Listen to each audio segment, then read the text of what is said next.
Hello বন্ধুরা, কেমন আছো? আমি চলে এসেছি আবারও একটা ব্লগ নিয়ে, যেটা দুর্গাপুজোর ব্লগ। যেটা তোমাদের সঙ্গে শেয়ার করা হয়নি, শরীরটা অসুস্থ থাকার কারণে এডিট করার জন্য আমি তোমাদের সঙ্গে শেয়ার করতে পারিনি। তাই আজকে একটু তোমাদের সঙ্গে শেয়ার করছি। এই ভিডিওটা তোমরা কষ্ট করে দেখে নিও। আজকে যে ব্লগটা দেখছো সেটা শ্বশুর থেকে আমি আরম্ভ করেছি, আর এটা ছিল আমার কাজের সূত্রে প্যান্ডেলে পরিক্রমা।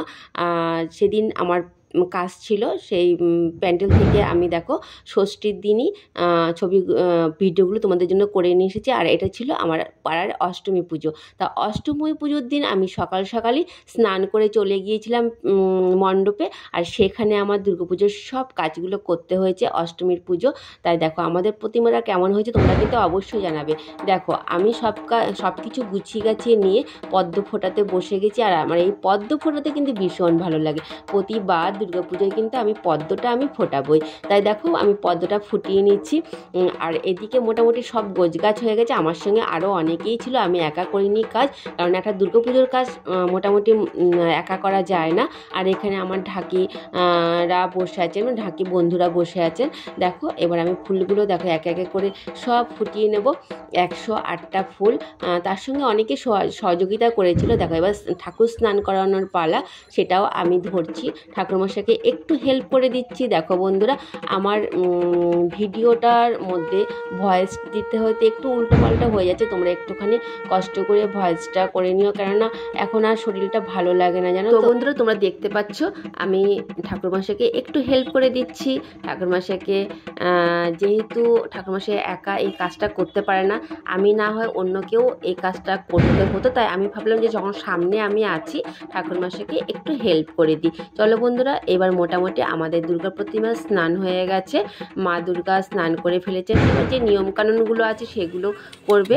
আর আমার এদিকে 108টা পদ্ম মোটামুটি সবার মাধ্যমে ফোটানো হয়ে গেছে, আমি তো বেশিরভাগটাই ফুটিয়েছি, আর এরা অনেকে হেল্প করেছে। আর এই আমার মা দুর্গা, দেখো মা দুর্গার সামনে সব ফুলগুলো কিন্তু রেডি হয়ে গেছে। এবার গোনার পালা, আমরা এখন সব ফুলগুলো একে একে গুনে নেব।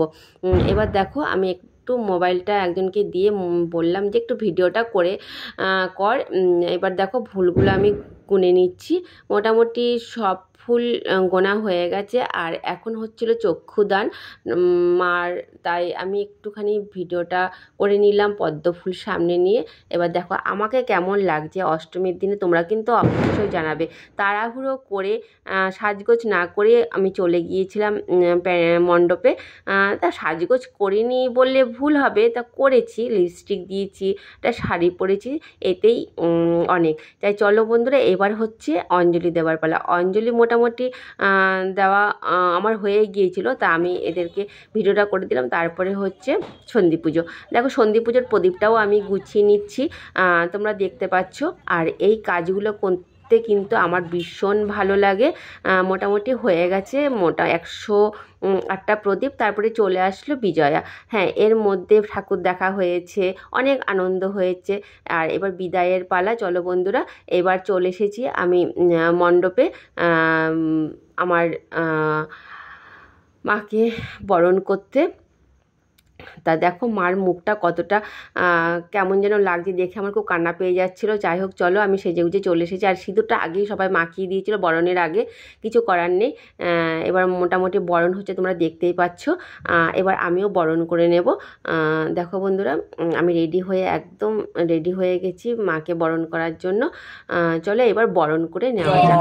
আমি চলে এসেছি একদম সামনে, আর উঁচুতে ছিল সেহেতু ভীষণ ভয় করছিল ওপরে উঠতে। আর পান পাতা দিয়ে আমি মাকে বরণ করে নিচ্ছি প্রথমে।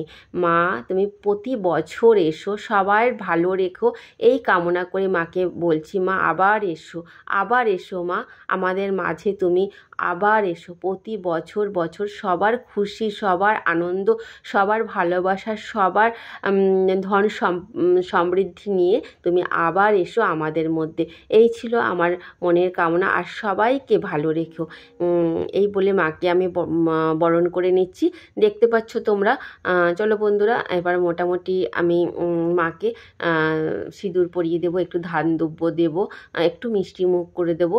যেভাবে বরণ করে তোমরা তো জানোই, তোমরাও বরণ করো। এভাবে আমি মাকে বরণ করে নিয়েছিলাম। আর মার মুখটা দেখে না আমার ভীষণ কান্না পাচ্ছিল। সত্যি দেখো, প্রথম দিন যেদিন মা আসে সেদিন মায়ের মুখটা দেখবে, আর আজকে যেদিন মা ফিরে যায় সেদিন মায়ের মুখটা যে কতটা পরিবর্তন, কতটা মানে খারাপ লাগে দেখলে, সেটা তোমরা যারা কাছ থেকে দেখো তারা নিশ্চয়ই বুঝতে পারবে। চলো বন্ধুরা, আমি মাকে বরণ করে নিলাম। মাকে বললাম, আবার এসো মা, তুমি আবার এসো। আমার পান পাতাটা পড়ে গিয়েছিল, আবার আমি তুলে আবার মাকে বরণ করতে লাগলাম। এই ছিল আমার আজকের ঠাকুর বরণ। এভাবেই আমি ঠাকুর বরণ করে, বরণ সেরে তারপরে আমি নিচে নেমে আসব। এবার নিচে নামতেও ভয় করছিল, বিশ্বাস করো, অনেকটা উঁচুতে তো, তাই ভয় করছিল। চলো বন্ধুরা, এবার আমি নিচে নেমে যাব। আর মাকে বলছি, মা আবার এসো, আবার এসো মা। এবার সবাইকে একটু সিঁদুর পরিয়ে দিতে হয় যেন প্যান্ডেলে, তাই আমি সবাইকে সিঁদুর পরিয়ে দিচ্ছি। আর বলছি যে সবাই ভালো থেকো, প্রতি বছর যেন তোমাদের সঙ্গে এই রূপে আমার দেখা হয়, আমরা যেন সবাই আবার সামনের বছর এইভাবেই এই রূপে সবার মধ্যে আসতে পারি মায়ের মাধ্যমে। চলো বন্ধুরা, এইভাবে আমি সবাইকে সিঁদুর পরিয়ে আমি বিজয়াটা করেছিলাম মায়ের। চলো বন্ধুরা, এই হলো আমার দুর্গাপুজোর ছোট্ট একটা ব্লগ, তোমরা একটু দেখে নিও। ছাড়তে অনেক দেরি হয়ে গেছে, তাও বলবো একটু দেখে নিও কষ্ট করে। এভাবেই আমি সবার কে সিঁদুর পরিয়ে আমি আমার মায়ের যে বরণ সেটা সেরে নিয়েছিলাম সিঁদুর খেলার মাধ্যমে।